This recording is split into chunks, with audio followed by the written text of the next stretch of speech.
గారు ఎప్పుడు మాట్లాడుతూ ఉంటారు 8 లక్షల కోట్ల అప్పు చేసిరు కేసీఆర్ గారని.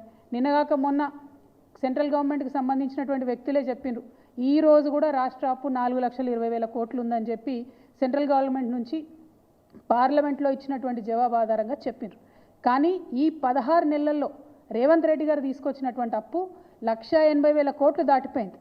ఆ తర్వాత కొంచెం మేము స్టడీ చేసినాం, మరి 1,80,000 కోట్లు అప్పు తెచ్చిండు ముఖ్యమంత్రి గారు, ఈయన ఏం చేసిండు దీంతోనే అని.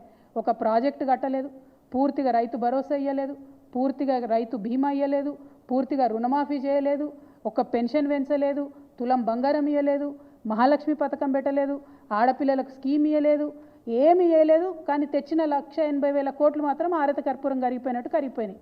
లెక్కలు బాగా తీస్తే తెలిసింది ఏంటంటే కేవలం 80,000 కోట్లు మాత్రమే ఇదివరకు చేసినటువంటి అప్పులు చెల్లించడానికి ఈ ప్రభుత్వం ఉపయోగించింది. ఇంకా 1,00,000 కోట్లు ఎక్కడికి పోయినాయి? మరి ఆ జవాబు చెప్పాల్సినటువంటి అవసరం ప్రజలకు ఉంది. ఇవాళ నేను డెఫినెట్గా ఆధారాలతో ఆరోపణ చేస్తూ ఉన్నాను.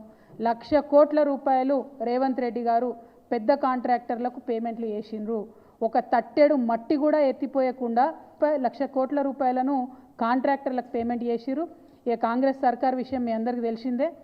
వాళ్ళు 20% సర్కార్ కమిషన్ కాబట్టి 20% కమిషన్ సర్కార్ కాబట్టి అందులో 20,000 కోట్లు డైరెక్ట్గా రేవంత్ రెడ్డి గారి సొంత ఖజానాకు పోయిందని ఇవాళ నేను ఆరోపణ చేస్తూ ఉన్నాను. ఇది తప్పైతే ప్రభుత్వం తరఫు నుండి శ్వేతపత్రం రిలీజ్ చేయండి. మీరు 1,00,000 కోట్లు ఏం చేసిండ్రో చెప్పండి. 80,000 కోట్లు మీరు డెట్ పే చేసినట్టు మొన్న బడ్జెట్లో ఇచ్చినటువంటి డాక్యుమెంట్స్ ద్వారా తెలిసింది. కానీ ఇంకా ఎందుకు అప్పు తెస్తున్నారు? తెస్తుంటే దానికి ప్రణాళిక ఎక్కడ ఉంది? ఏం ప్రాజెక్టు కట్టిండ్రు? ఇవాళ నేను కాదు, గ్రామాలలో ఉన్నటువంటి ప్రజలు బాధపడుతున్నారు. పల్లె ప్రగతి మొత్తం పడకేసింది. కనీసం మోరీలు క్లీన్ చేసేటటువంటి పరిస్థితి లేదు, ఈ జీతాలు ఇచ్చేటటువంటి పరిస్థితి లేదు. మరి ఎందుకు ఇన్ని వేల కోట్లు అప్పు తెస్తున్నారు?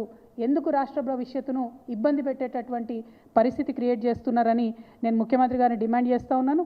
ప్రభుత్వం ఖచ్చితంగా శ్వేతపత్రం ఇవ్వాలని కూడా డిమాండ్ చేస్తూ, మరి తెలంగాణ రాష్ట్ర గౌరవాన్ని ఒక పక్క తాకట్టు పెడుతున్నారు, అవమానపరుస్తున్నారు.